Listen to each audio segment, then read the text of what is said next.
Okay, my friends, here it is, the Saturday morning live stream at the Garden Like a Viking headquarters, Zone 5/6, Northern Indiana. And we are here on another beautiful, cold, crisp day. We've actually had a real winter this year. It's been hovering around zero in the single digits, and so the sauna and ice bath game has been really hardcore recently. So, guys, let us know where you're viewing from. Let us know, well, depending on what zone you're in, let us know if you've started anything yet, but most of you should not have, of course. And I'm going to go through, guys, look, oh my gosh, it's like Christmas time.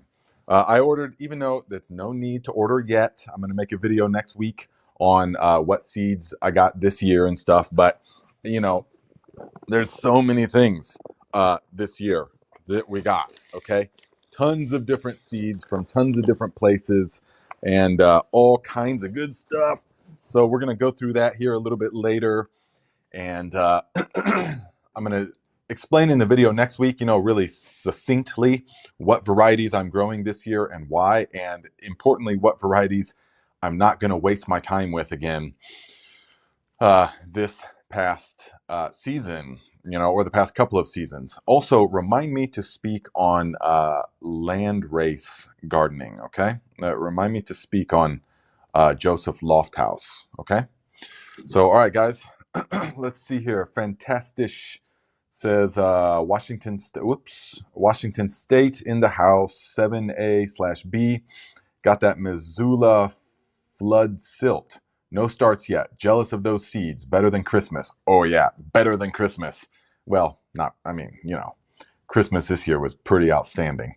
But, yeah, you get all these good things in here, and it's just the life that's going to happen. You see that everything is just going to be sprouting up, and you can already, even though everything's dead and there's super cold outside right now, you look out at the garden, there's snow all over everything and mud everywhere. But you just know what's coming. You just know. And you look at some of these seeds. We got the sugar baby watermelons happening. Okay, Urban Farmers got good seeds, and they sell them in these big bulk packets. This was like $6, guys, for all these seeds. Sugar baby watermelons. Now, we're using this as a pollinator for some of the seedless varieties that we are growing. And remember, guys, don't be afraid necessarily of seedless stuff. It is hybrid. It is not GMO, genetically modified in any way, as far as in a laboratory type. Yes, hybridizing is a form of genetic modification, but people want to get hung up on that. But yes, so when you're growing seedless watermelons, you need to have a pollinator watermelon. And one of the best of all is the sugar babies. Because of it flowers at the right time, and it also produces a really good watermelon. The little sugar babies are quite good. Okay, so all kinds of stuff we know is going to be happening. I'll go through these seeds maybe later. Got this whole box of seeds over here, and we're not messing around, guys. We're not messing around this year because we got the new garden. We got the new camera. Okay, we got the new camera. We got the iPhone 16 Pro Max just yesterday. I know it's the beast, definitely, but I need the camera. It's a serious upgrade from the 12 regular that I was using previously for all my footage. So one thing you may notice is that there's no case on it. And just before we spoke here, or just before I started, the case came. Whoops, those are more seeds. The case came. So I'm going to open it here on camera with you guys. Tell me what you think about the case. It's a really nice one. Because this is my profession now, filming and all that kind of stuff. So it allows me to do so many more things with this amazing camera on it. Cameras.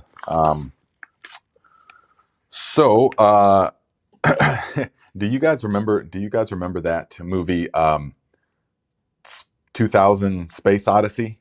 Remember? The Kubrick directed it. And there was the big monolith. There was the big monolith that came back in time and saw the apes and all of that and the advancement of humanity. The monolith, they knew this technology was coming. The monolith is essentially the iPhone. Think if it was black, it's essentially a phone, is what the monolith is. Yeah, travels through space, time, and all of that. Boom! It was the technology traveling through space. You know, that's my interpretation of it. So Andre says, "Hi Nate, looking forward to see what your seeds recommend to plant this year." Yes, definitely. And what seeds not to plant. So Teets says, San Francisco, I'm still growing from last year's crops. Well, isn't that nice for you? We don't have that here. In San Francisco, you have year-round gardening for sure. In a lot of places, you can grow year-round if you do the crops right. But, you know, a lot of people need that downtime as well. A lot of people need the time of not having to tend things or weed or do a lot of the maintenance, you know? Ooh, Mom Computer, that's a good one. What to start early? Start creating your new reality, the life you want to live as today. Uh, all 9 planets align, and we enter the age of Aquarius. The age of Aquarius. Wasn't that a song? The age of Aquarius. Life as we know it will change. Make yours wonderful. Yes, wonderful advice. Make yours wonderful, guys. And if you are part of the Thrive Tribe, on every Monday at 10:30 a.m. Eastern Time, we speak extensively about this kind of things. So, what's up, Jay Dixon? What's up, Big Wes? Sam Potzik? Yes.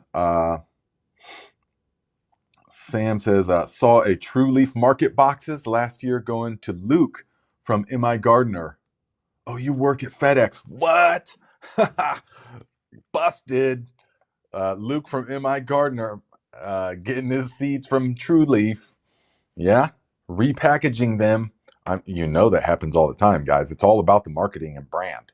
You know, he could easily get his seeds from True Leaf, you know, in much bigger, in the 5-gallon buckets or bigger bulk than this, and then take them and put them, you know, this is just 1 pound of the Sugar Sprint peas.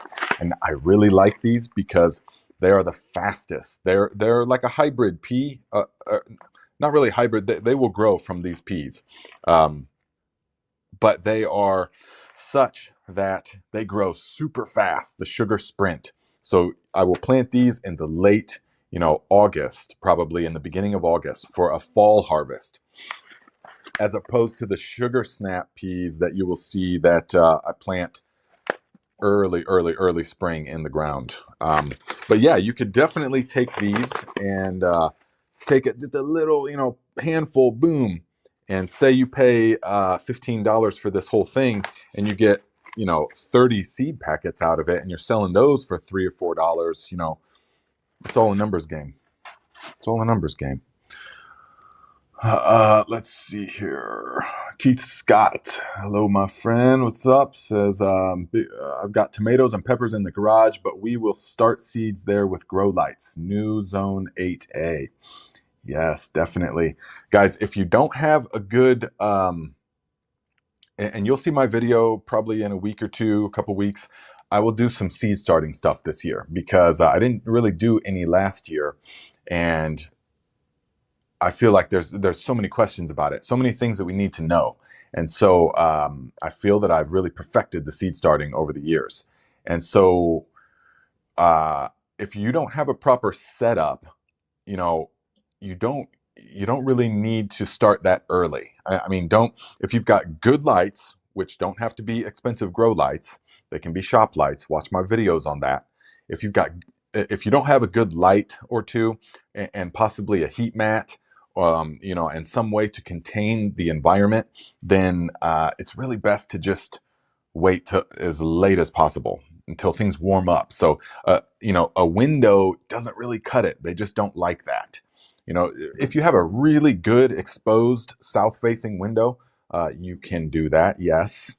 But you'll have the highest chance of success if you just invest a little bit into the setup like I will be showing you here in a couple weeks. So let's see.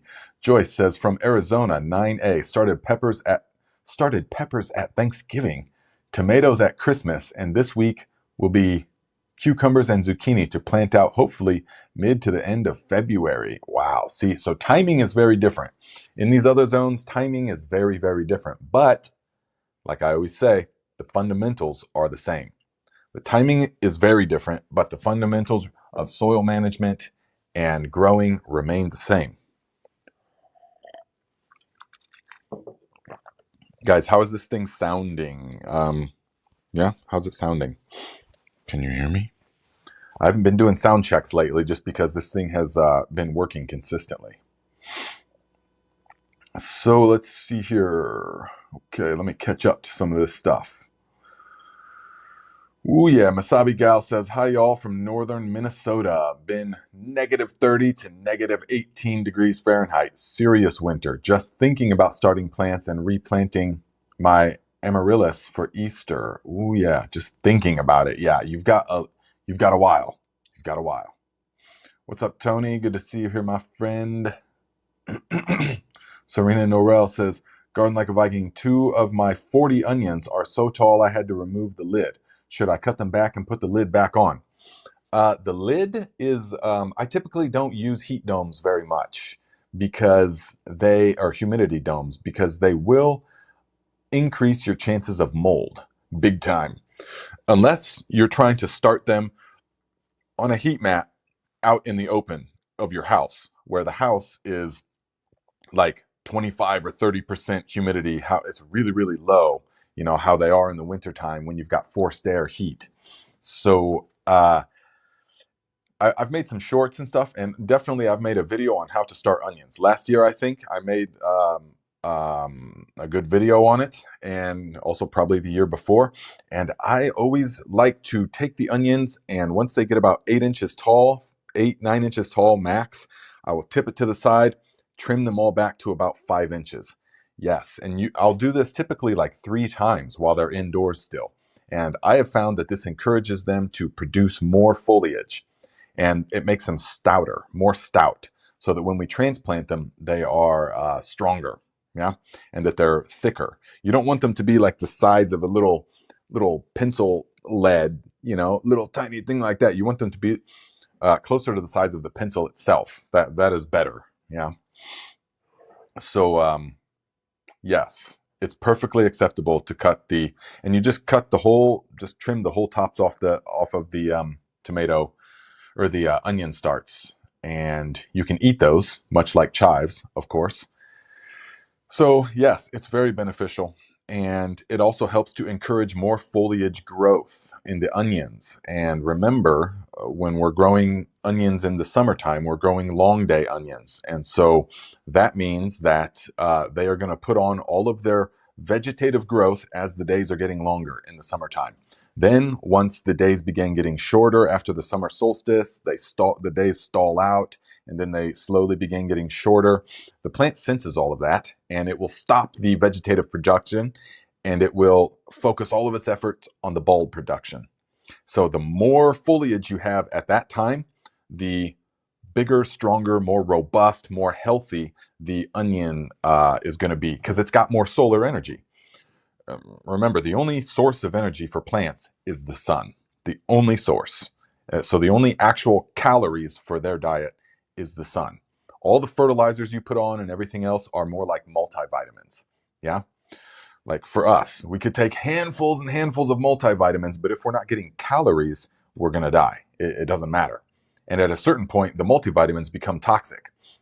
It's the same with fertilizers and things that you're putting on the soil.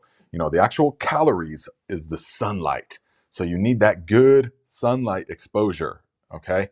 But then everything else is like multivitamins. You want to have them topped off, but not excessive, because then they can become toxic, yeah? So let's see here. Let's see. So Darth X says, anyone here experience scale pests when bringing in citrus for winter? I think I just lost 2 plants. Ooh, guys, help out Darth. What's up, Brian Airy? Let's see here. Is that right? Julie Pooley says, happy National Seed Swap swap day. I'm going to swap at my library soon. Well, that's pretty cool. That's pretty cool, you know? And I don't want to rain on anyone's parade, you know, but my experience with swapping seeds with people is that people don't really save seeds right. You know, they don't really, you'll get some real random stuff, and people want to try and give you their pepper seeds all the time because they like different kinds of peppers. And they think that it's like, oh, well, it's landrace, you know, it's gonna kind of morph into something that's really tasty, but it doesn't work that way. It just doesn't really work that way for a lot of things, for peppers in particular. And you will just end up with bland, flavorless peppers. You'll end up with jalapenos that have no flavor, or you'll end up with hot bell peppers, or you'll end up with just flavorless, just totally flavorless everything, you know, if you're growing peppers from people and stuff. So, you know, if you like that kind of thing, then that's cool. If you like the surprise, you know, hey, I don't really know what I'm going to grow. I don't really know if it's going to fruit. I don't really know what kind of fruit I'm going to get. I don't really know any of its characteristics, you know, then that's cool. But if it's a trusted source, if I know that the gardener knows what they're doing, then of course I will do it and plant them, of course.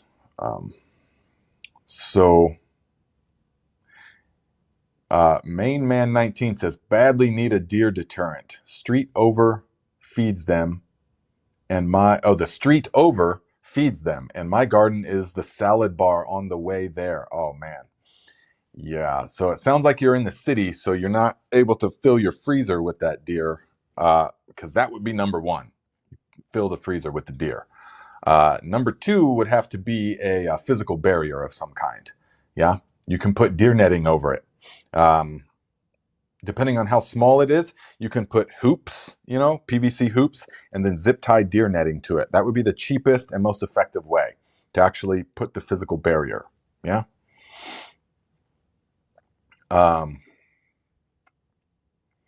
Rick says, what does the iPhone 16 Max cost in America? Maybe tax deductible. It's definitely tax deductible. This is 100% for business. I don't care at all about getting an iPhone 6, about any of the latest app features and all that. All I care about is its filming capabilities, and that it's 500 gigabytes of storage on this one phone. I could have got the terabyte, and I feel like I should. As soon as I opened this one, I was like, I should have got the terabyte. But at the same time, I don't need to be keeping that much stuff on the phone. You know, I need to be, because that's a bad habit of mine, storing so much stuff on the phone without uploading it to the computer and to the external hard drives and get it situated. So I've got all this stuff on the phone. Imagine if you had a terabyte of videos on the phone and you lost it, you know, or something. Just be horrendous. So 500 gigabytes is plenty, though. When I first started traveling, doing my world travels, I had a first gen digital camera basically, and it had 500 megabyte cards. And to get pictures safely back home, I had to go to an internet cafe, take that card and burn it to a CD, and then mail the CD back home to my parents, and they would put it into the safe for when I came back in the future. So that doesn't sound that outlandish to me, but now it's like you can just take endless photos and videos of everything, and what's even real anymore? Who knows? It's just crazy. It's just crazy, guys. So let's just see here. Yeah, Sam, well, you did tattle on him, okay?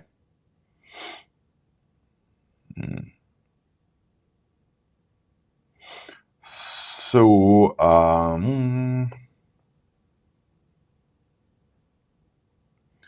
let us see here. So guys, Brian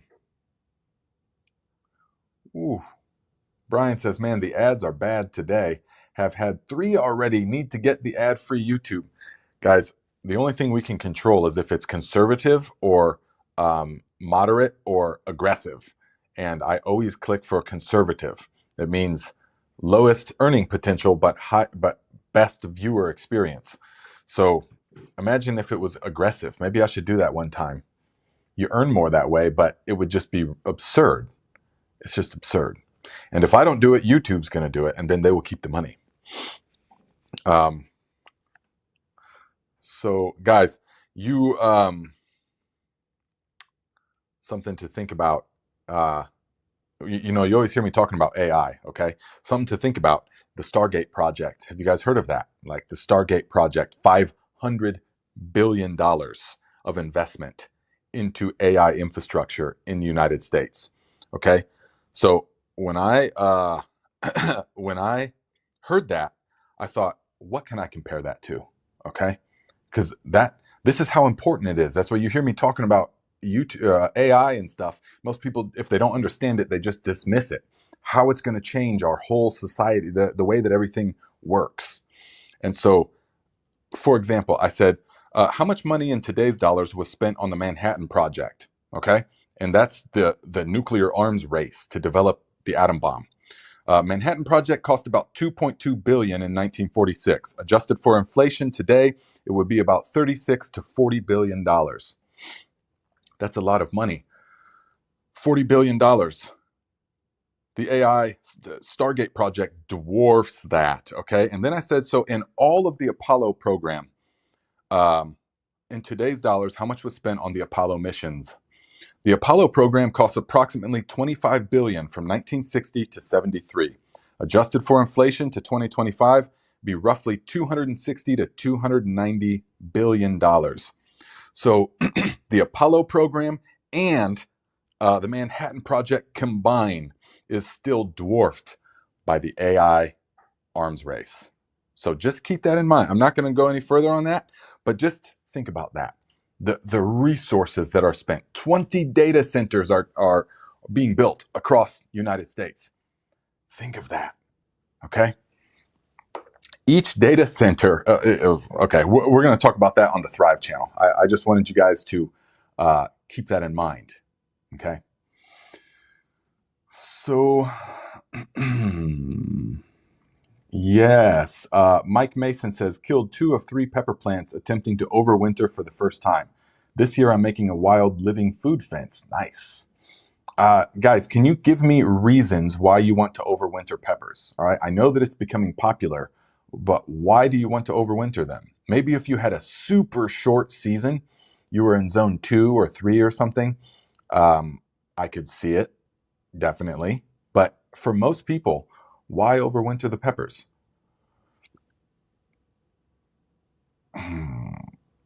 And to answer that question, someone asked how much did the phone cost? I think this one was like $1,500. Yeah.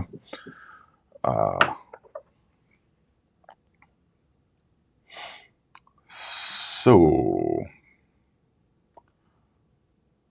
let's see. You guys are having some good conversations today. All right.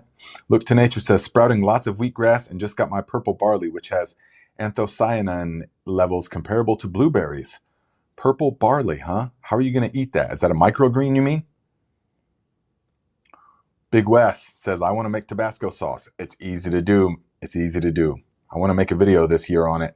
I've been making it all the time. It's so good. It's so delicious.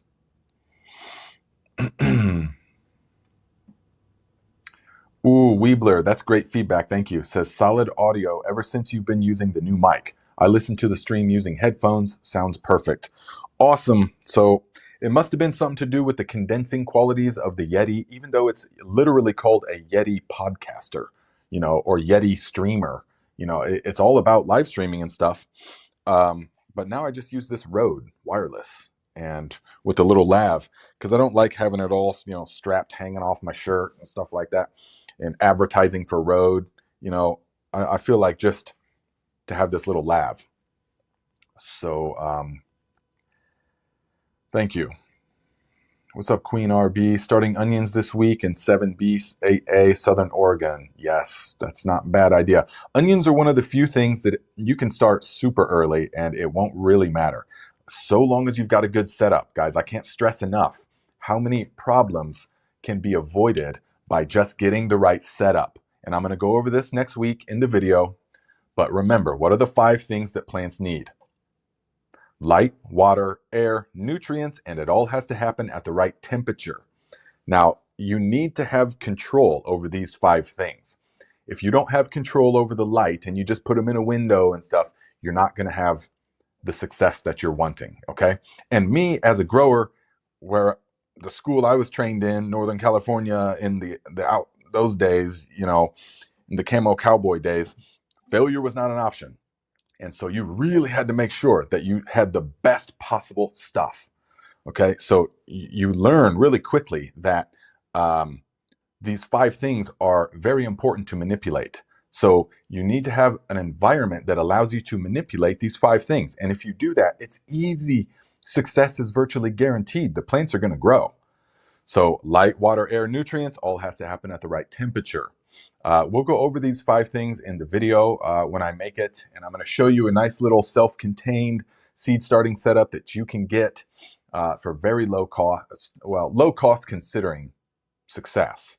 I mean, there's different kinds of growers for sure. There are the types of growers that grow because they want to save money on things. And I've been there too, you know, and you want to spend as little money as possible on your growing setup. You just want to grow food.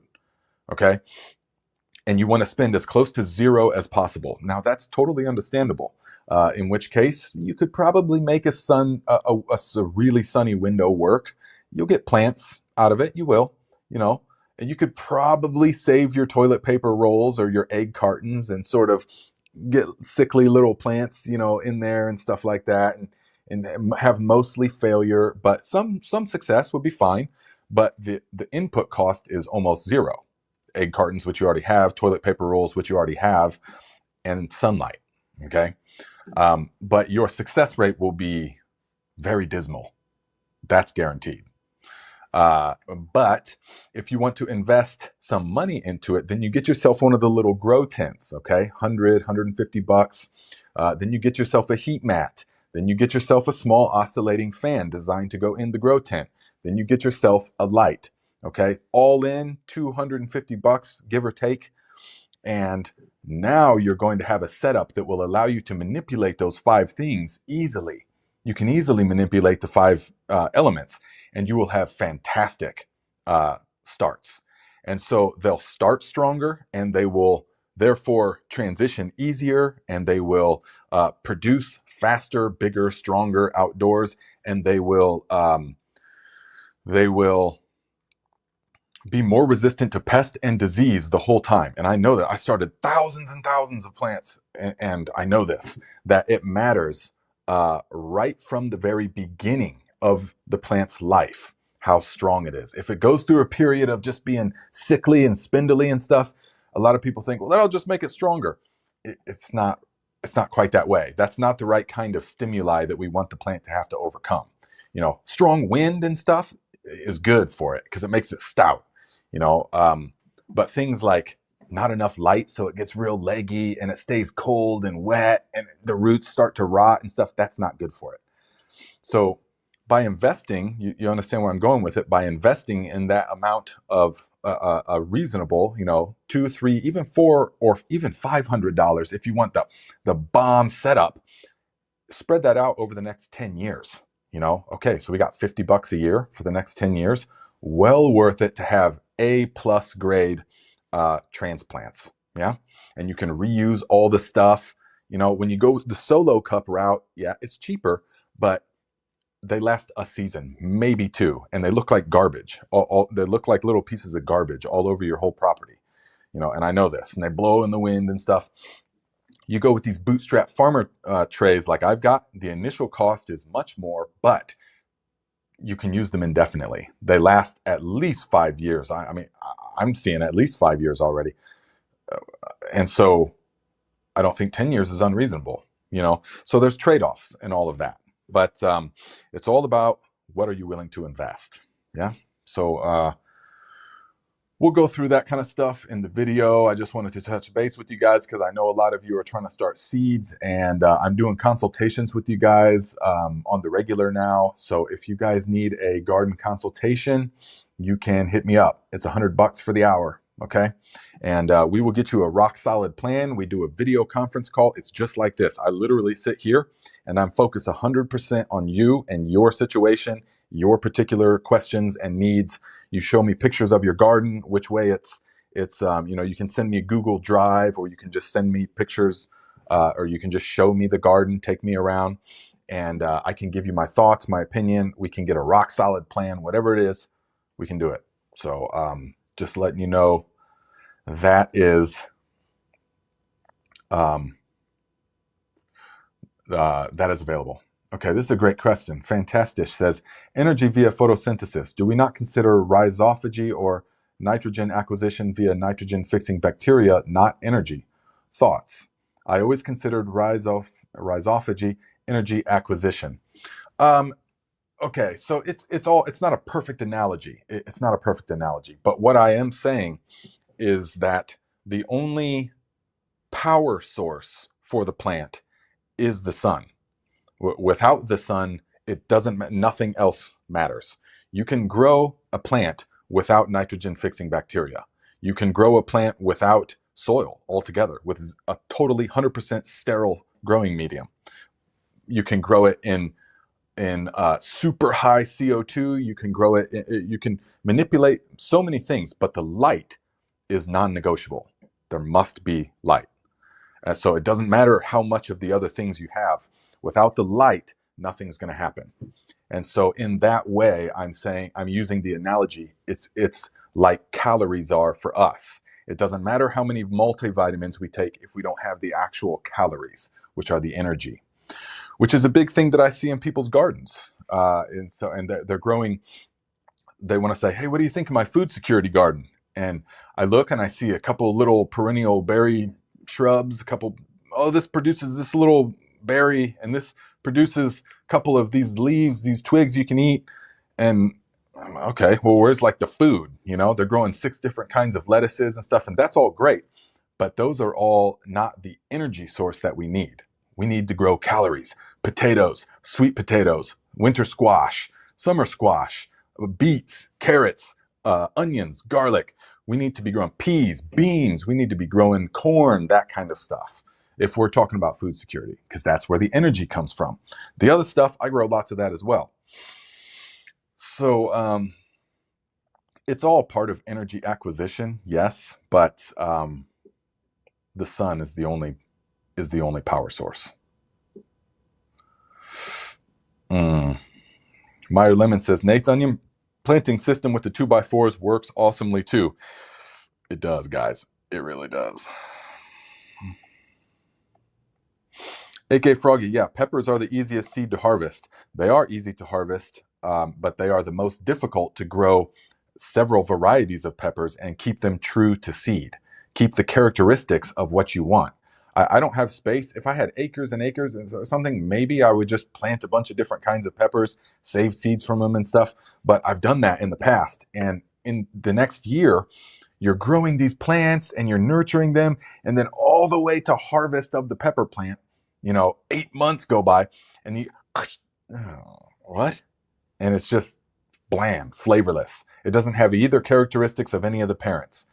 And your whole pepper crop, all like 6 different kinds of peppers you got, all taste like nothing except a little bit bitter, crunchy water. And so after a couple seasons of that, you realize, oh, wait, pepper plants, they cross-pollinate really big time, and it influences a lot. So those are the only seeds that I really don't save, and corn. But now, if you were growing just one kind of pepper and nobody else around you was growing any other kind, then it would be different. Yes. Yeah.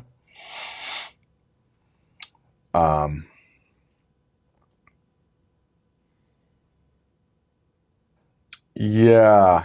Be About It Farms. I like that name. Says, deer dislike the smell of blood meal also.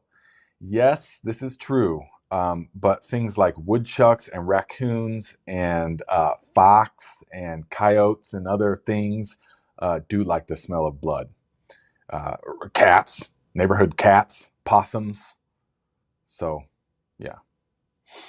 Julie Pooley says, it's my first swap. I'll take my chances. It's a garden club that's putting it on, and they give away 5 True Leaf packages to everyone. So at least I have that. Nice. Yeah, I didn't mean to discourage you in any way whatsoever. It's a wonderful thing. Seed swap is a wonderful thing. I was just giving my opinion. Simplify. See, That just makes me feel what he says. I got the terabyte. I know I should have got it, but I was like, I just don't need that much.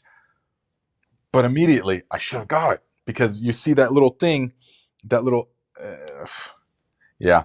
But no, this is going to force me to only have 512 gigabytes of videos on my phone at a time.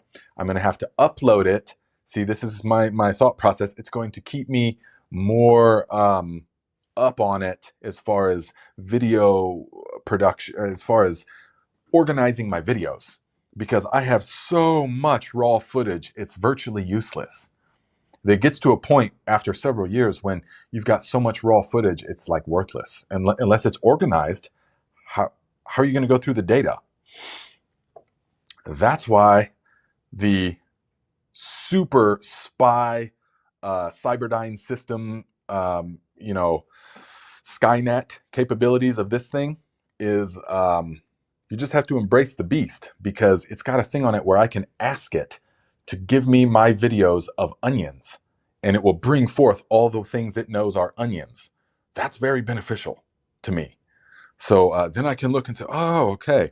But in order to do that, it has to have all these AI sensors on it and stuff like that. It's like, yeah, so you just got to embrace it and learn to work with it. I know how that sounds, but that's a very useful feature to me.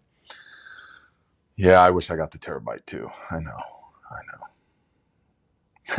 Teets says, Meyer Lemons, that onion video changed my life. Yes, I'm glad we can be there. Nasabi says, I know someone is feeding the deer when they start following me around when I carry my bucket to fill my bird feeders. Oh yeah, definitely. Scarecrow Valley says, Nate, it's been bad for us this year. Has been the coldest in a long time. Ground is frozen. Where are you at again? Because the ground, yeah, it's frozen like a rock here. You go out there and try and put a shovel into that thing, it's just tink, tink, tink. Forget about it. Mm-hmm.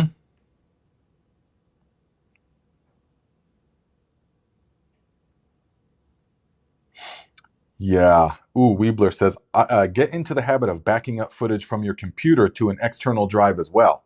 MacBook Pro drive crashed and I lost everything. Ooh, yeah. Oh, I do.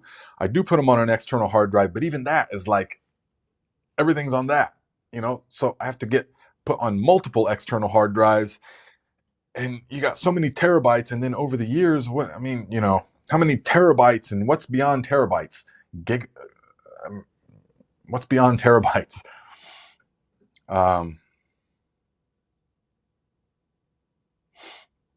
Serena says, I'm hard of hearing, so I will just have to watch the replay later to hear Nate's answer to my onion question. What was the answer? Oh, yes. The onion question is to trim it. Yes. Trim. Yes. 8 inches. That's what we want. Trim them to 5 inches. Okay, 5 inches. Okay, when they get to 8 inches, trim it to 5 inches. Okay, down like that. Trim 3 times in the life cycle indoors of the onion.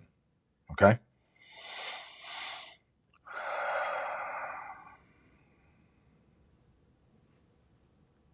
Oh, really? You don't use it to film for the channel unless it's a bit of B-roll. I use my main camera for that, but I take tons of video and pics for other stuff. Yes. So the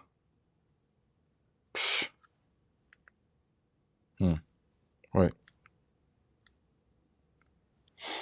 Okay. What's up, Ty Bentley? Good to see you here, my friend. Tree Rogi says, any suggestions for a first-time greenhouse buyer? Best size, etc. Well, there's a lot of factors that come into play. Are you growing in a greenhouse? It's all about the purpose. What's the purpose of it? There's a lot of things to consider.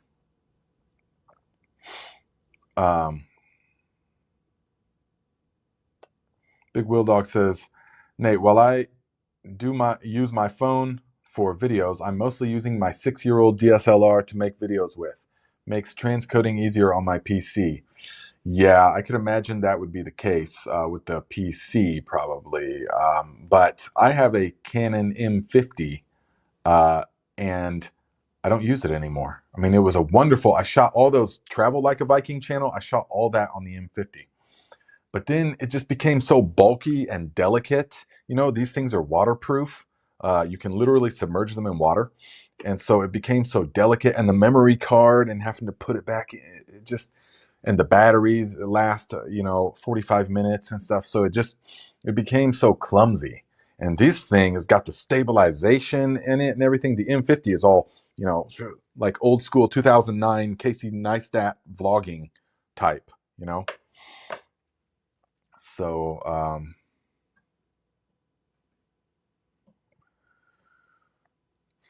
Natalie Dumont says you should totally try aggressive one time. I'm gonna next week we're gonna do aggressive. How about that? I'll give you something to complain about. We're gonna do aggressive. Hmm? Rick says only one advertisement thus far. Yeah, see, so it's not the same for everyone. But guys, you want to be living an advertisement-free lifestyle. So you want to get YouTube Premium. I know you're like, I'm not going to pay for it. But honestly, remember this saying, okay? If the product is free, wait. If the service is free, you are the product. Remember that. If the service is free, you are the product. Okay? So they are selling units of your subconscious mind. They're selling your attention span, all right, to advertisers, to outside people. While they got you, hey, we got them in this vulnerable state where their subconscious mind is, so we can just implant the thing that we want them to do or buy, okay? Advertisements. So you really want to live a lifestyle that is free of those, all right? So if you pay for it, you are no longer technically the product. You know what I'm saying? So there's still all kinds of things, but you get zero ads, guys. YouTube Premium, $12, $14 a month, something like that. The peace of mind that it gives you and not fracturing up your videos. If you use YouTube for everything like I do, learning all kinds of stuff and listening to music, the ads fracture your attention span to pull you out of it. You want to just have watch the whole thing, listen to the whole thing all at once without being interrupted, you know? So it's not really on the content creator to do that, because it's a profession, so they got to get paid for it. Otherwise the content just stops.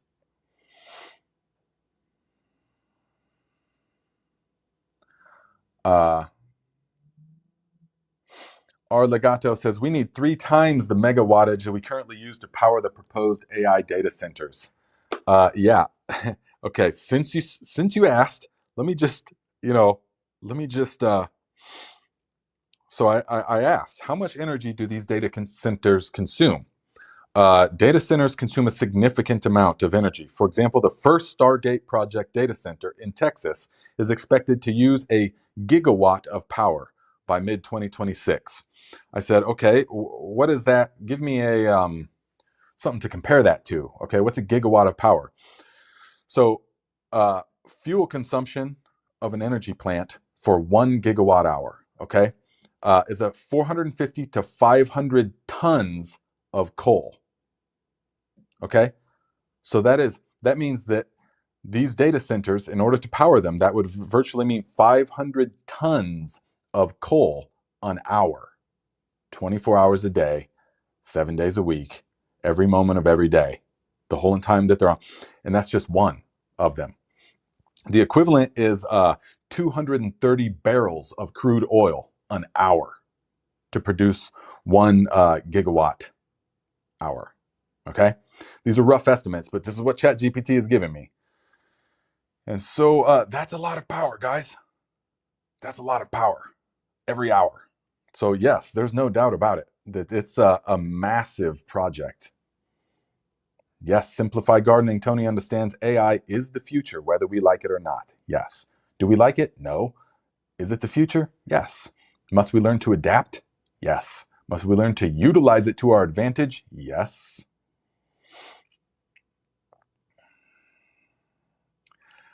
Ty Bentley says, your expertise on fish fertilizer, fresh or saltwater fish is recommended. Saltwater fish technically would be better, would be the best. They would have more minerals in them. And you're using it at such small dosages. The actual flesh doesn't have much. Like mackerel would be some of the best, like the small bait fish. So you're getting lots of them scales in there and the bones, little bones and everything. That would be the best. If you could go out and catch, minnow size or fusilier size fish, something like that. Yeah.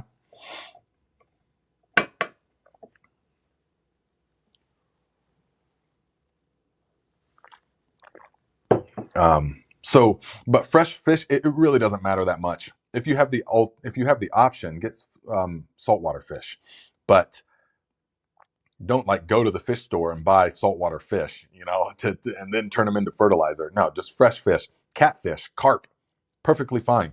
It's the protein that the flesh and the scales and the bones are comprised of that we want. So you don't have to worry about it. Keith Scott says, I only overwinter hybrids that are hard to get. Now that makes sense. That's the first scenario that has made any sense to me as far as overwintering peppers. That would make sense. A hybrid that is hard to get. Yes. So then you grow them in like 5-gallon buckets?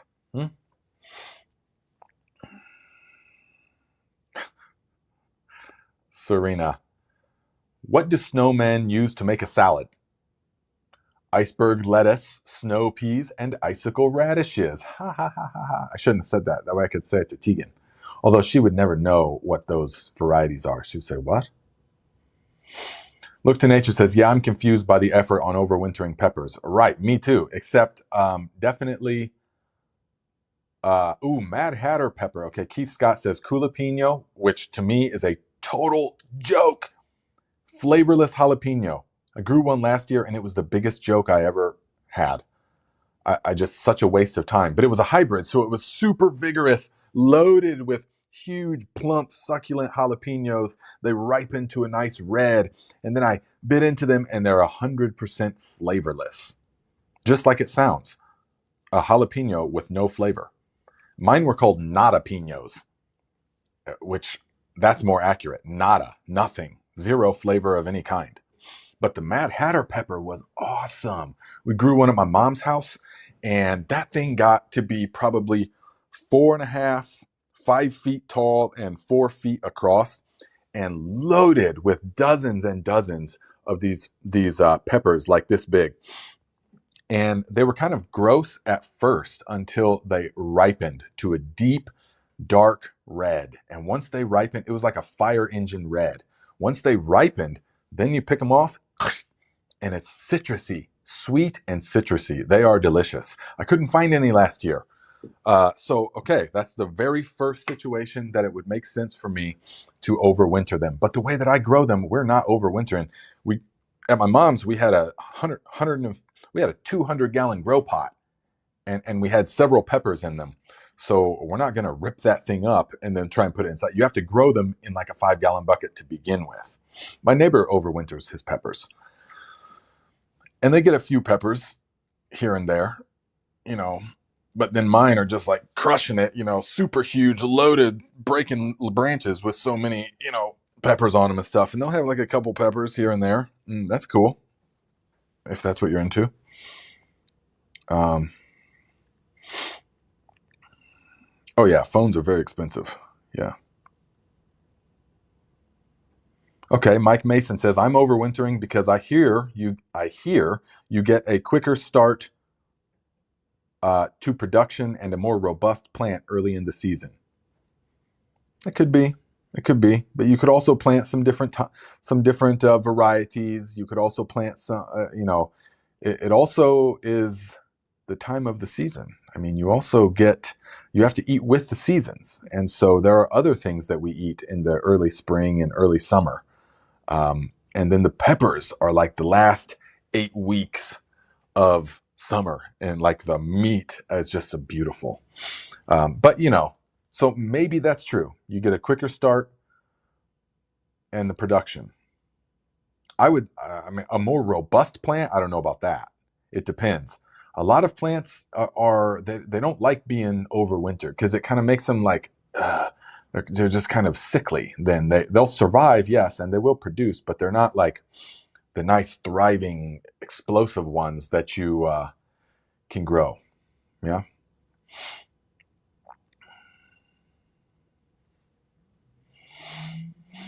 Um,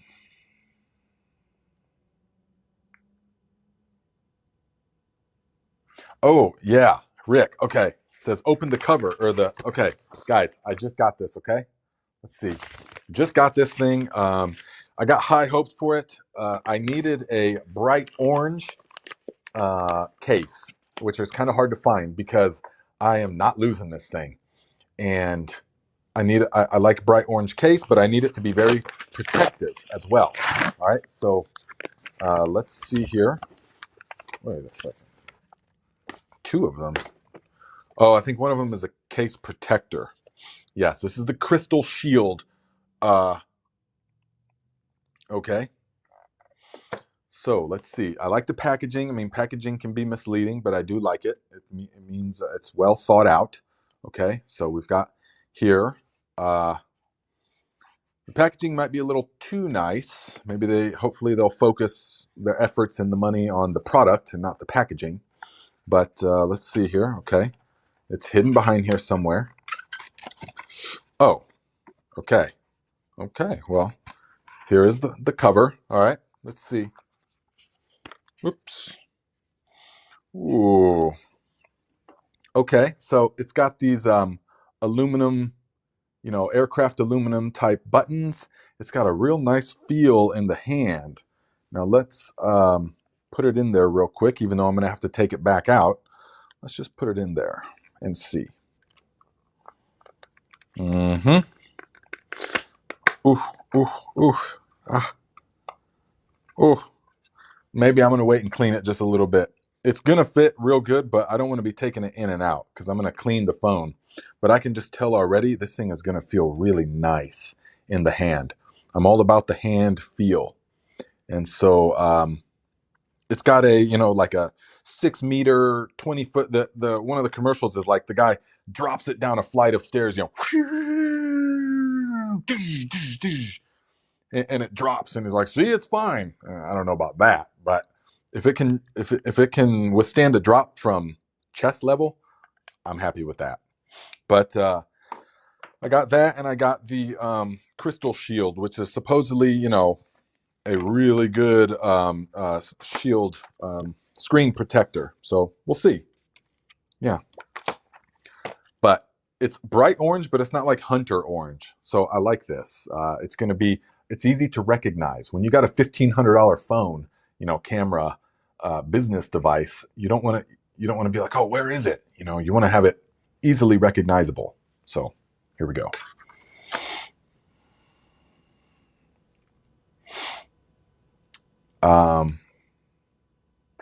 So there we go. Serena says, when starting lettuce, spinach, kohlrabi, broccoli, Brussels sprouts, cauliflower, and other cold crops, how long is it from seed to transplanting? I don't want to start seeds too early. Zone 7A. Typically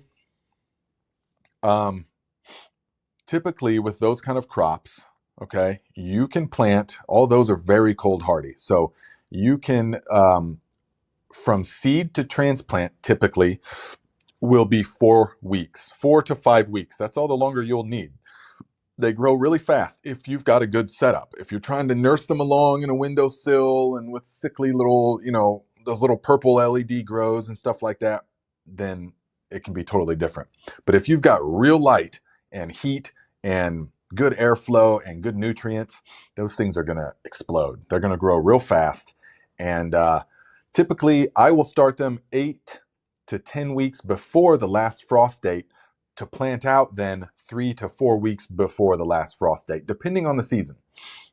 But you can plant them a full month before your last frost. They can easily take frost so long as you harden them off right, of course. Harden them off correctly and they can take frost. Yes. So typically 8 weeks, prior to your last frost. and then plant them outside for 3 to 4 weeks before the last frost, give or take. Yeah, but you have to feel the season. You have to feel like what it's gonna. You know, some years it's super cold, but I have literally transplanted onions April 20th and went outside, and then we got a freezing cold, 16 degrees. You know, it turned like 16 degrees for a day and a night, and I went out there and tried to, and I touched one of the onions, and it just broke off right in my hand. Like, oh man, I thought, oh, we just wasted all these onions, and I don't have starts and stuff. So I just left them. They all thawed out, and every one of them survived. Every one of them survived. So, and they were hard, frozen solid. So,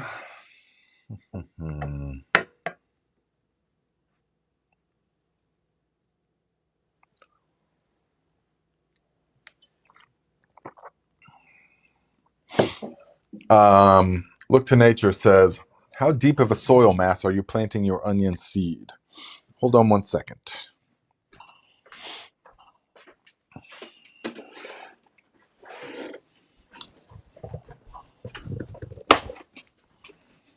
So I forgot I can talk while I'm doing this. So we have several types of options that I've used over the years, but I've settled on this one because it's the easiest to plant and the easiest to transplant.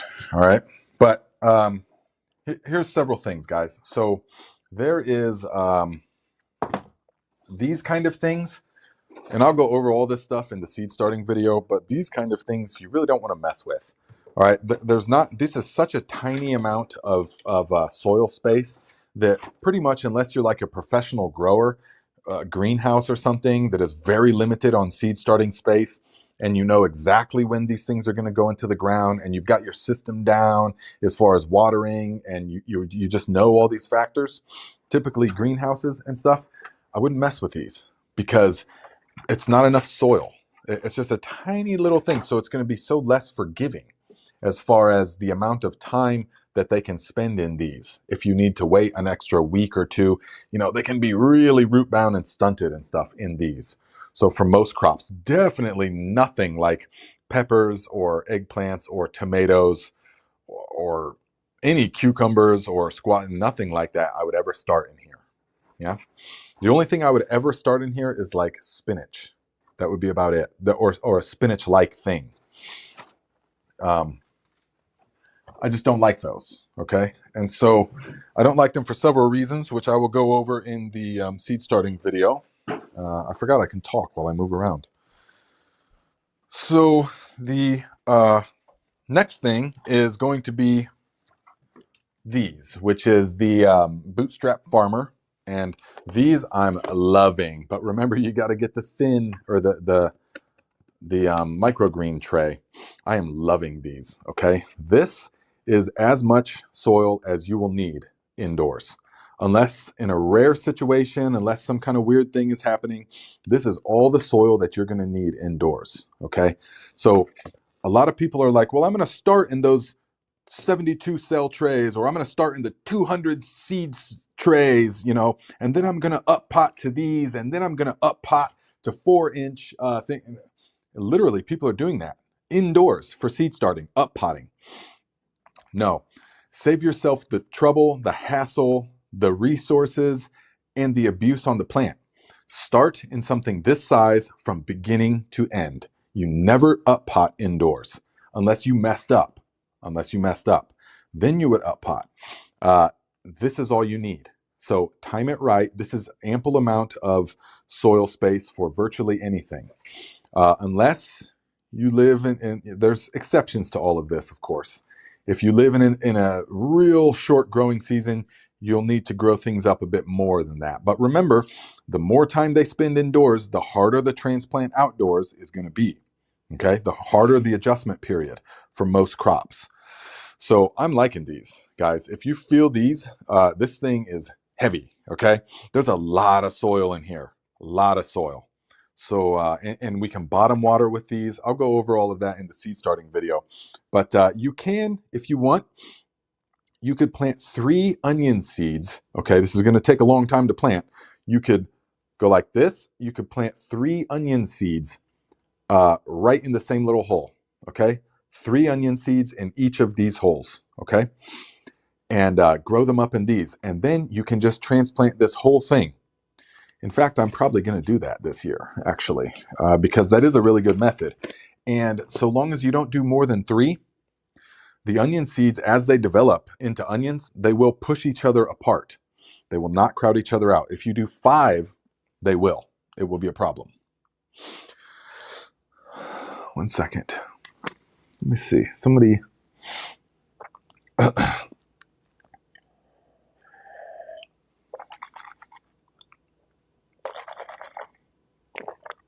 I'm trying to get the notification. I just saw something. This new phone. Looks like there was a donation. Let me see here. Oh, I can't see it. This is a problem. Let me see here. I don't want to mess with that. I think it was Gary Smith, right? $30. Thank you very much, my friend. I appreciate it for the contribution. I can't see if you had a problem or a question. You typically don't, but because I didn't log in yet to my thing, so I can't see if you had a question. But thank you very much for the contribution. I appreciate that.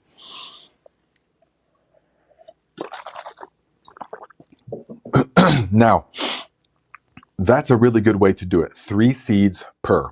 So there's 32 in here, okay? And if we had 3, that would be obviously pretty much 100, you know? And even if some died, we could say there's 90 onions that we'd be able to have in this tray. So what you would do is you would plant 3 seeds to each one of these, and then you would, got them. And then you would let them grow up, trim them just like normal. And then when you go to plant them, you will, you'll have to dig down, you know, and make sure that you can plant this whole thing at ground level. So you wouldn't really be using the board method at that point. You could for spacing, but it sort of defeats the purpose.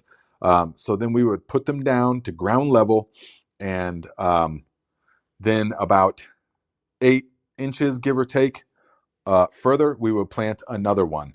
And the onions, as they grow, they will push each other apart. They'll grow away from each other, and you will get pretty much full-size onions.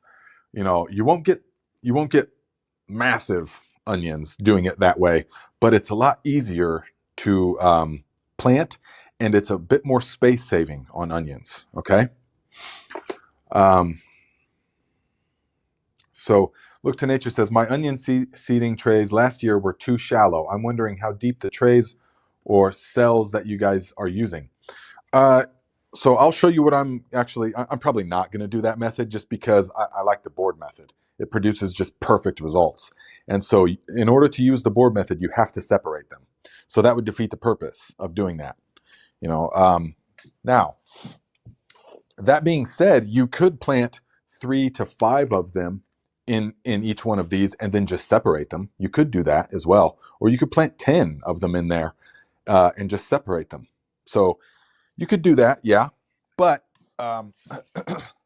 what I found and what I'm going to do again this year is to just use the standard 10-20 tray, and you can put another tray inside of it. Or if you're growing several different types, you can use these. See, this one has the holes like this. And so all I'm going to do, and you might think that this is too shallow, but it's not. It's not too shallow if you grow them right. I will fill it to the top, fill it to the brim with soil, and make sure that it's a little bit, you know, packed in there. Not real tight, but make sure it's in there. And then I will put the onion seeds and mist them real well, and maybe a light dusting. I do put a light dusting of soil over the top. Keep it nice and moist, and you will see them start to sprout. All right, put them on the heat mat. Put them on the heat mat. Once they sprout and they grow like an inch tall, then you can take them off the heat mat if you need the space for something else. But you'll save yourself weeks using a heat mat, because they will just sit there for a lot longer before they break dormancy if you don't use a heat mat.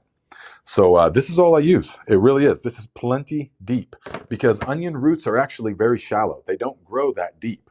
They like to go out. They like to go a little bit down and out, which is why the board method works so good for them, because you just plant them at ground level, put that soil on there, and they put their roots out and they get sorted. They go a little bit into the ground, but they have shallow roots, yeah, and they pull apart real easily. So you just put them all in there, and yeah, you'll see the videos that I've made on starting those.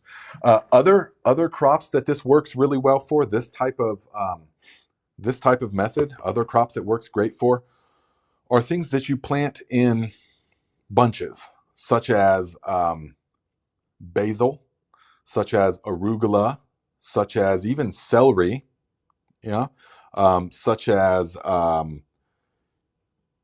mustard greens and things like that. Komatsuna, you can plant like this because then you just break them apart into little clumps. All right, things you wouldn't want to plant like this are like tomatoes and peppers and cabbages, things that require a single plant at a time, because then you're destroying the roots, disturbing it all way too much. If you're going to plant like a single Brussels sprout plant or a single cabbage, you want a single unit. But if you're going to plant a little clump of something, you can do it this method. Saves a lot of time and space.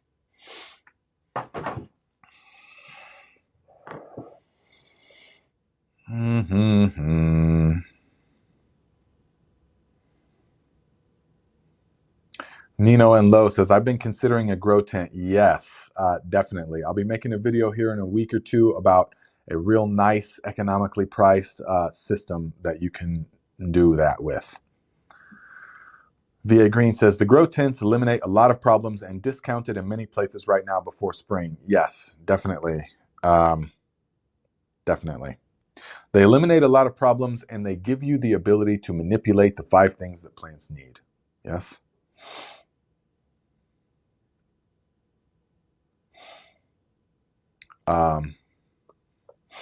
Brian says, question Nate and Tribe. I was watching an older video from Hugh Richards.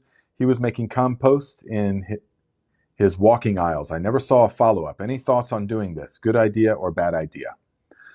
Making compost in his walking aisles. So you mean just like dumping compost in the aisleways and then he's going to cover it up, right? He's going to cover it up, basically walk on top of it and everything. Now, that can definitely work. Yeah. That can present its own, composting in place can present its own sets of issues, though, although it can be very good. And I've done it many times for several years. But that's actually the way that the JDOM system does. The market gardening is he uses landscaping fabric, and then at the end of the year, takes the landscaping fabric out of the aisleways and throws all the plant residue down into the aisleway, and then puts the landscaping fabric back over it, lets it all decompose, and walks on it. That's what the aisleway then becomes, and it just breaks down over time. Granted, his climate in Korea is going to be different than these winters we have here, but still.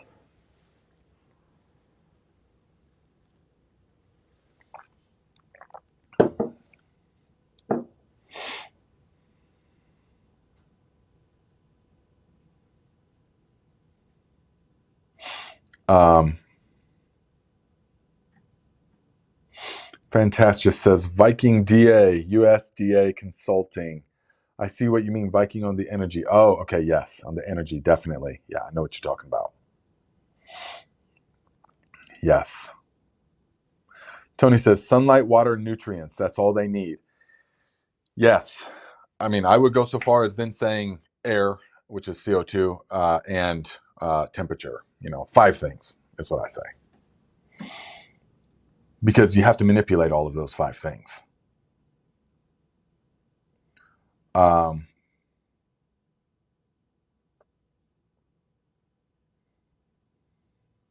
Let's see here. So Mike Mason says, I have seen this lazy gardening tactic. The argument against it is fungus. However, some of us believe in enriching the soil. I think you should experiment because your soil isn't everyone's. Ooh, I wonder what you're talking about. What's up, Aaron Johnson? Good to see you here.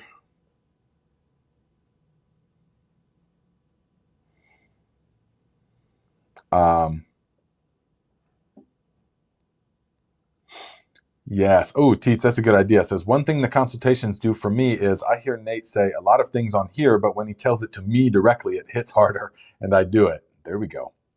There we go. That'll get it done.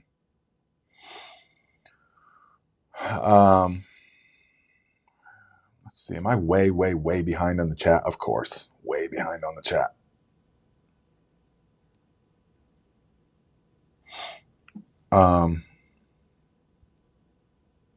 Let's see. So, guys, a few things. One is, okay, I can't believe I'm going to do it on camera, but here's a shot of wheatgrass, okay? Here is a shot of wheatgrass. Oh boy, my system is getting crazy just thinking about it.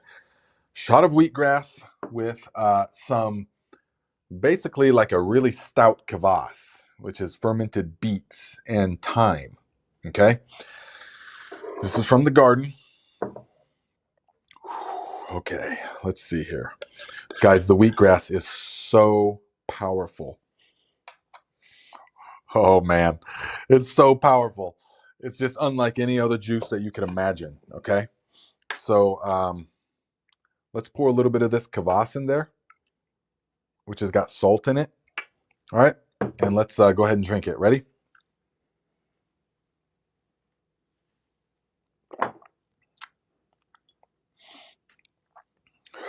It's good. It's good. It's good. It is.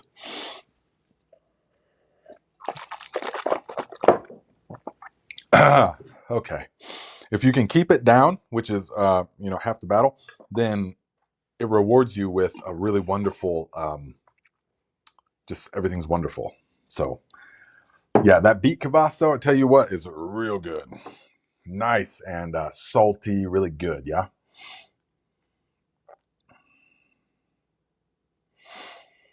Yeah, I would like to think so. Mom Computer says our new electric power will come from the ether per Nikola Tesla. Free. It's always been here. You'll see. It's coming. Corporatized energy will be gone. We'll see. We'll see. I would be interested to see that.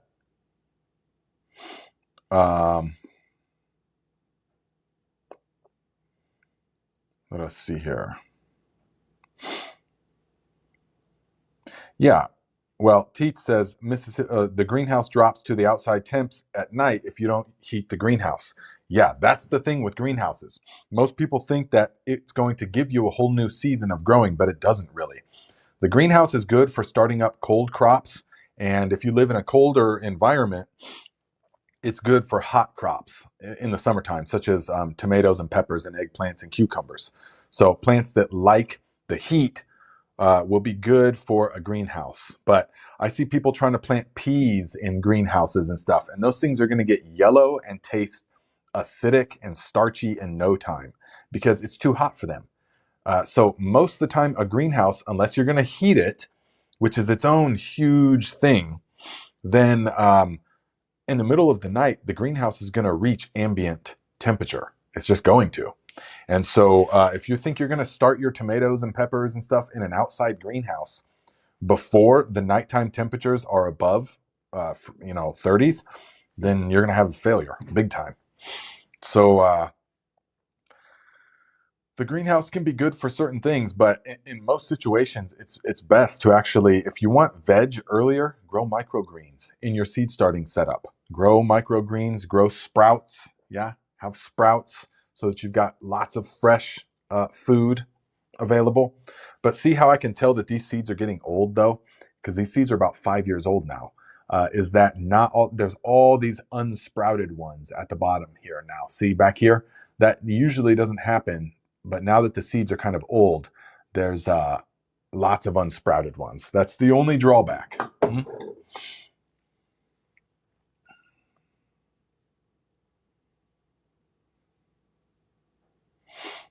Mm-hmm. Big West says paying for YouTube Premium is basically taking a knee, bending a knee. Yeah, like in Game of Thrones, bend the knee. Like me or not. Yeah, well, that's your opinion. But what I'm saying is that, okay, so instead of bending the knee, you're going to allow them to implant things into your psyche, into your subconscious. Okay, so I think the opposite is bending a knee. I think just exposing yourself to all this mental chatter and the programming and the advertising and the blah blah blah blah. Nope, I'm not going to pay for premium. I'm not doing it. But instead, I'll expose myself to all this mind-numbing gibberish advertisements. So, okay, that's your choice. But who are you really sticking it to? You know what I mean? Or is it getting stuck to you? So, yes. Yeah, that's the thing, Rick. Says so YouTube is a sharing person's experience and knowledge, but AI brings everything together to use people's knowledge and combine them for an answer. I know. I mean, part of it is like, okay, so the AI is being trained from this. It's being trained from every answer that I've given on my channel. It's being trained from everything that we are doing. So, we're not getting paid for that, or we're not getting compensated in any way. I guess we're getting compensated by using it, right? But it has to be trained on something. Aaron Johnson says, what's the best paprika pepper again? Getting my seed order together. Yeah, so let me see here. Let me see if I can just find it real quick, okay? In this ocean of seeds that we got. Oh, this is the one. This is the one that you want. And I've grown so many peppers for paprika over the years, and this is the one that produces the most flavorful. The skins are sweet and buttery. Not super sweet, but nice and buttery. Real deep flavor, but importantly, they're thick fleshed, and so they hold on to the smoke really well. They hold on really well to the smoke. So this is the pepper for the paprikas, definitely. Okay. Now there's a couple others for spicy paprika and stuff, but I will tell you that in the seed starting video.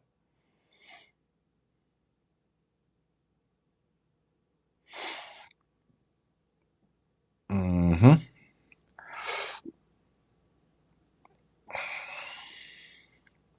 Masabi Gal says, couldn't believe how well my peppers did in zone 3/4 in my greenhouse.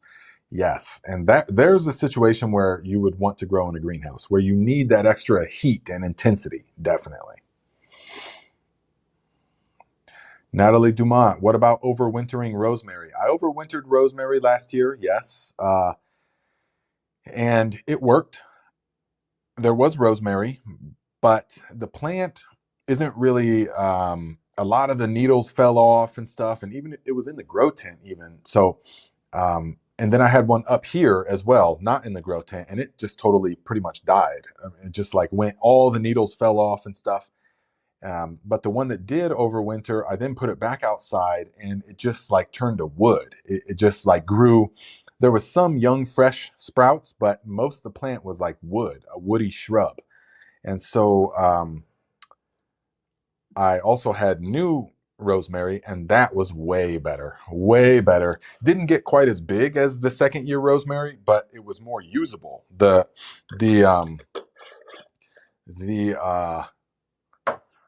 new rosemary was tender. It was soft and tender, and so that was really nice and usable and delicious. Yeah. So guys, let's see. Look, we got one more package that just came, so let's see what. Yeah, Argo Bargle says, I'm not doing habanadas again. And that's the thing. I'm not doing nadapinos again. That's like saying, hey, you want to do flavorless tomatoes? Do you want to do, spicy peas, or something stupid, just something totally like an oxymoron, you know? You want to do flavorless onions? Yeah, that would be great. Do you want to do hard, starchy, bitter watermelon? Sounds fun. Let's see what we got here. This one's from Annie's Heirloom. Okay, I get seeds from all over the place because you got to get what you can find and where you can find them. So let's see here. Oh yeah, I had to. Baker Creek was totally out of the tall trailing nasturtium. Now remember, this one's different. The tall trailing nasturtium is these will get like 10 feet long. So these are the ones you want to plant in your watermelon and squash patch and as ground cover. Most people don't understand. They're waiting for their nasturtiums to start vining out, but they never do because they don't have the. There's only a couple varieties of nasturtiums that really trail along the ground. The tall trailing nasturtium mix will, and these will get nice and big. They say up to 10 feet. I would say even bigger than that. I've had, but the germination rate is a little bit difficult. So I got 2 packs, you know. And since I had to get 2 packs of that anyways, I went ahead and got some organic fenugreek. I'm going to grow some fenugreek and stock up on that. Guys, have you grown black maca root before? Because I take maca powder, which is maca root, but this is, I want to try growing my own. So this will be my first year growing black maca. Have any of you guys done it? Huh? That's basically what I got. When I get seeds, I get several packages because if I like it, then the other one will just go into long-term storage. So we got so many seeds though. Wait for the video. It's going to be awesome. So Natalie Dumas, my opinion is don't waste your time overwintering rosemary because it gets really woody in my experience. Now you can, but if you want some, if it's like fun to do. Yeah, thanks, Mike. So everybody hit that like button, okay? What's up, Donald Hughes? Yes. Look to Nature says, not that I'm rushing you, but don't forget the land race discussion. I totally did. We've only got 9 minutes left, though, so I'm not going to get into it right now. Remind me next time, okay? Remind me next time. That's right. Sorry about that. Signal loss says land race. I know. Yeah.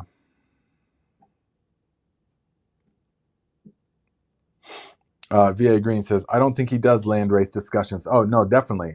We will. But it needs to be a little bit more. There's like context that you need, okay? We need context. Let's see. Daniel Klee, you got to start all over. Yeah. AK Froggy, I hope my Valhalla onions survive. We have no snow insulation anymore, and 6 inches of mulch is frozen solid. They'll survive. They'll survive. Don't worry, guys. If you're on Instagram, send me or tag me in pictures this spring of your Valhalla rowing onions. Okay? Yes.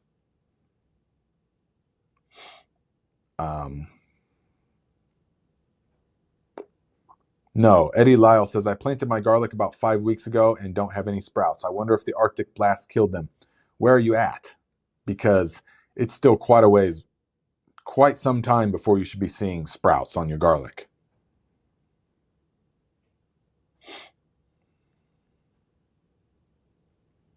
Argo Bargo says, I'm in northern Michigan with a 4-foot frost line. Egyptian onions come back every year. Yes. Yep. Yes, Meyer Lemons, I do. Use microgreen tray for water. I have the bootstrap trays and the containers. Yeah, that's what I realized just last year, actually. I think you guys, one of you guys told me that when I was like, this thing doesn't make any sense. But then now I do realize, you see, I've got the microgreen tray underneath. That's how you can bottom water. It works really good. Real good. Yeah.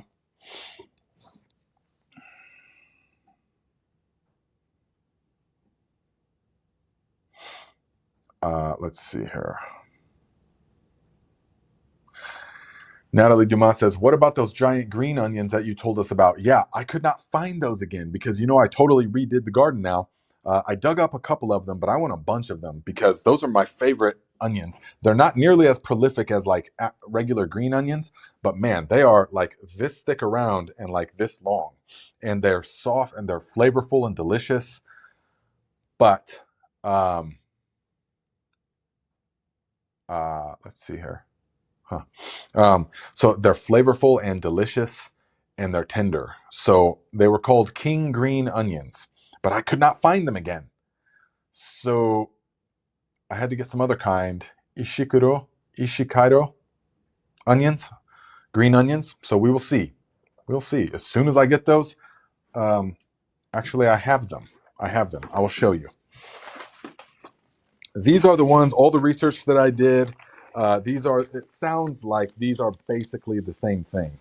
A lot of people want to just kind of rename things, but it sounds like these are basically the same thing. So I will see if I can find them here for you guys. Okay, here we go. Yes.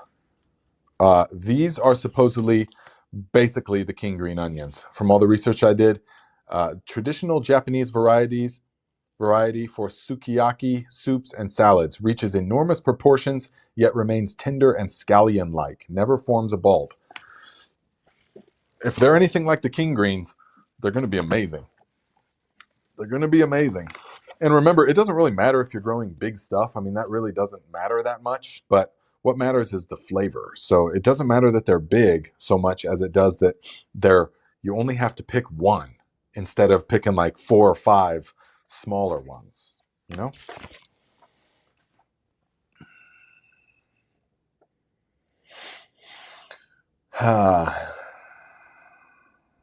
Nita, hello, my friend, says, hello, Nate. Question, can I use our heating floor instead of heating mat for growing onions and other seeds as well?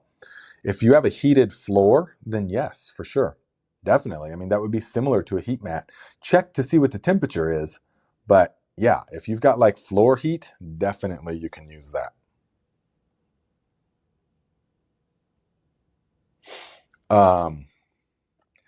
Guys, if you... Camille got me this for Christmas. It's a Vitamix brand immersion blender. And I was not sure about it at first, I was like, oh, anything Vitamix is probably good. This thing is like a Cadillac, okay? It is like a it is just, the power in this motor is just, and you can't hardly hear it, but yet it is blending. It is like a blender. I know it says immersion blender, but all my other ones I've ever had are just kind of like, wah, wah, wah, like frothers, more like a frother.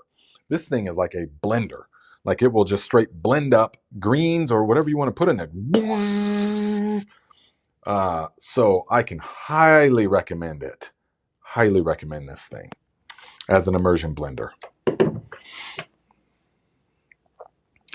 Mississippi Soldier, can someone help him out? Because I don't have any idea about overwintering mango and lime trees. Sorry. Someone help him out.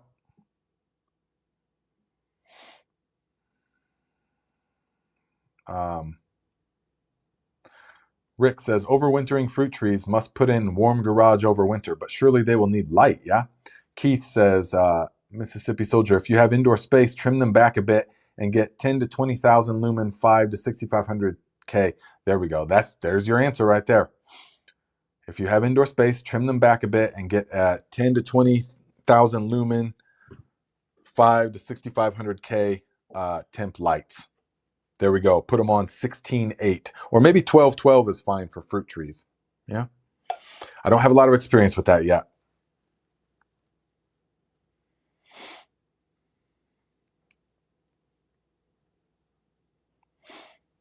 Natalie Dumas, is kvass considered therapeutic? In so much as Hippocrates, let thy food be thy medicine and thy medicine be thy food. Yes. So absolutely it is. It's full of all kinds of good beneficial bacteria and digestive enzymes and nutrients, all kinds of good stuff. So absolutely, it is bursting with life and it is medicine food. All the food that we eat basically is medicine food in the sense of Hippocrates. Yeah. we don't put anything into our body anymore that we know is going to degrade our experience in this life, because we've broken the enslavement of our taste buds and our dopamine reward system. We've broken the enslavement to to fast food and to pizza and to little donuts and to candies and to pop, soda pop, and to this and that, and alcohol and smoking weed and all that. We broke all of our enslavement to all of that. And so once you are free of the enslavement, then and you rewire your dopamine response systems, your reward system in the brain, through things like we talk about on the Thrive channel: cold training, ice bathing, sauna therapy, all kinds of things, meditation. Once you rewire that, then you never put anything into your body that is going to degrade your experience. Everything you put in your body can be seen as a source of medicine. So like these sprouts, they're medicinal. The digestive enzymes in them are amazing. The vitamins and minerals are amazing. The kvass, the wheatgrass, even though you saw how it's hard to take, okay? It's hard to take. It's hard to take. I'm going to take it one more time just for you guys, okay? But this is the kvass and the wheatgrass.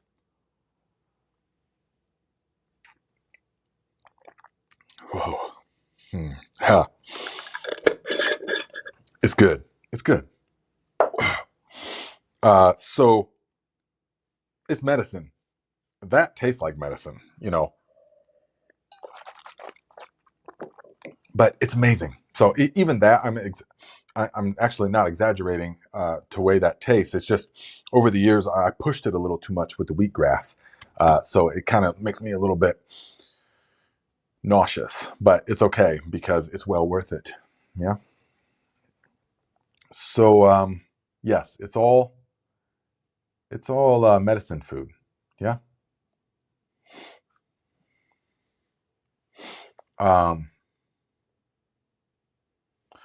Whoa, Benjamin Aaron, that's a great question. Upsizing from a small backyard garden here in the fort to a full empty city lot. What pitfalls are there to watch out for when upsizing at that scale? That deserves a consultation. The pitfalls are many. The potential for error is vast. The learning curve can be vast, or it can be shortened dramatically. So let me know if you want to do a consultation. We can do that. If you're talking about Fort Wayne, we could do an in-person consultation. That would be cool. I could see what you're talking about.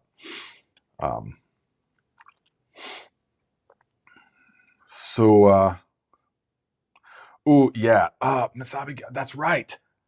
I totally forgot. That's how I did it last year. Is I took the cuttings in the fall time. That's right.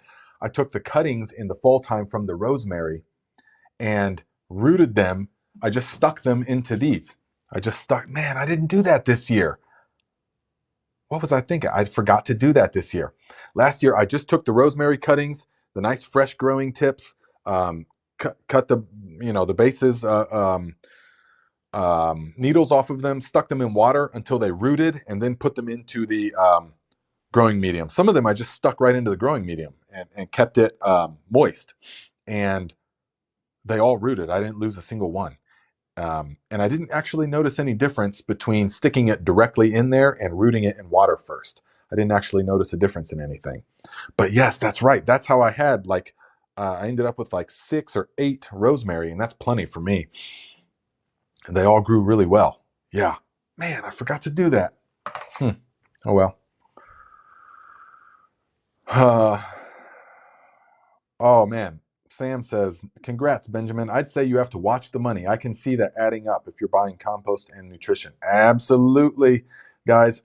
And I'm doing lots of consultations now, and I see it with people. They watch YouTube videos of market gardeners, and they see the lasagna method. They see, well, I'm going to put down cardboard, and then I'm going to get a dump truck load of compost, and then I'm going to put the compost down into little rows, another dump truck load of mulch, and then I'm going to put mulch and compost, like they see in the market gardening.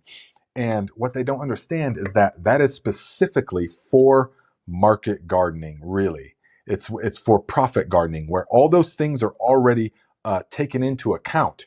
And it's a business expense. Okay, I know I'm going to spend $3,000 in compost and mulch and having it delivered, but I know I'm going to make 8,000 with that or whatever. So this yada yada, and I know I'm going to spend. It's all an expense and stuff like that. But when we're growing food ourselves, that's really not the best method. And in particular, that method works good for really shallow rooted crops. But every year you will be needing to buy a triaxle load or a dump truck load of compost. You have to add more compost every year. So you got to have a real good source of compost, which you typically don't get. Yeah. Whenever you hear them talk about composted forest material, yeah, with composted forest material, yeah, or forest floor material. Yeah, they use these elegant terms to describe wood chips. Okay, it's wood chips, is what it is. Typically digested enzymatically to speed things up because we got to get this stuff out. Come on, we can't wait for the microbes to naturally digest that. We need to get the stuff out there. So there's pros and cons to all of it. Yeah.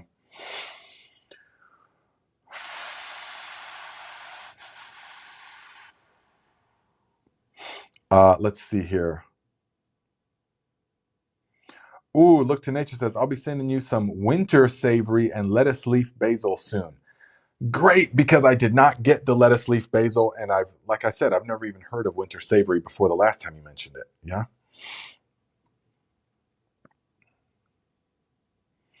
So Sam says, I have overwintered a rosemary plant for 3 seasons now. Definitely can just bring it in and forget about it. So you don't water it, you don't worry about all the needles fall off, it just turns to twigs, and then next year you take it out. I mean, because it will totally desiccate in here. It will become like almost freeze dried. I mean, it is just, yeah. Mississippi Soldier, I think you got your question answered. Is that right?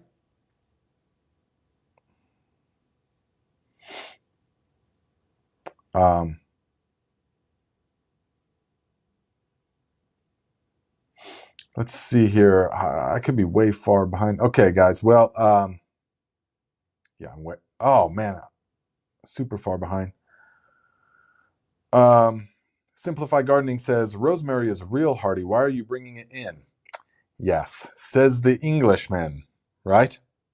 Because where the winters aren't really that cold. Here it dies every year. It's hardy down to 10 degrees Fahrenheit, and we easily get below that every year. So it will die outside. When it gets to like 0 degrees, it dies. I had it happen every year.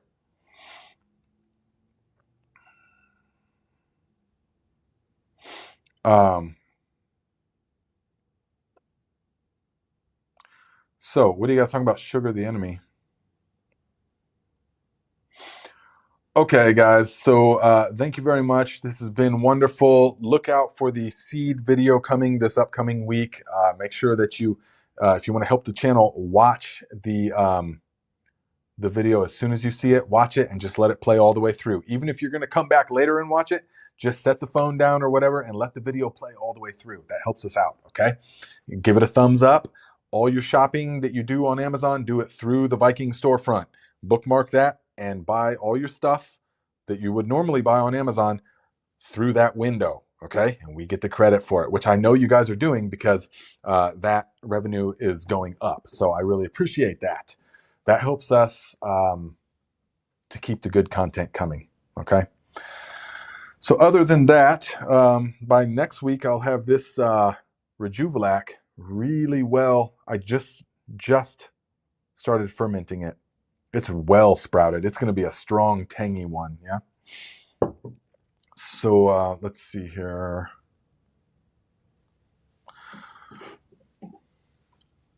And that's pretty much it, guys. All right. So thank you all for being here, and we will see the Thrive Tribe on Monday. And Tony, I'm going to send you an email with some dates to see if you want to be on one of the Saturday lives again here in the next couple of months. So we've got Gardener Scott coming on. We just agreed to a date. I forget exactly when that is, but I know we'll have Tony on again. We will have David the Good on at some point. We'll have Sean from Edible Acres on at some point. Put the bug in the ear of anybody that you want to come on the show. Maybe we'll get Jenna, right? From Growfully with Jenna. She's another similar zone. She's right over in Ohio. So it didn't happen last year, but maybe we can make it happen this year. So I want to do every other week for the month of like February, March, and April. Every other week to have a guest on. I think that would be really cool. Yeah. So let me know in the comments or whatever who you think would be a good idea to have on. Yeah. And we got to try and get them on. Okay. So most of these people are inundated with emails. So it's like hard to get a hold of them, which I get. So you got to say it to them and then I got to say it to them, So, all right, guys.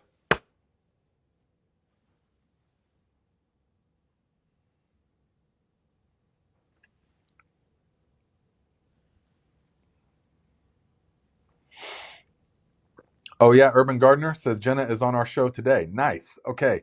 Ask her if she wants to be on my show at some point and tell her to be on the lookout for my email. Okay. Say, I know that our in-person garden tour collaboration didn't happen last year. It's okay. But the virtual one, put the bug in her ear. Okay. We'll make it happen. All right, guys.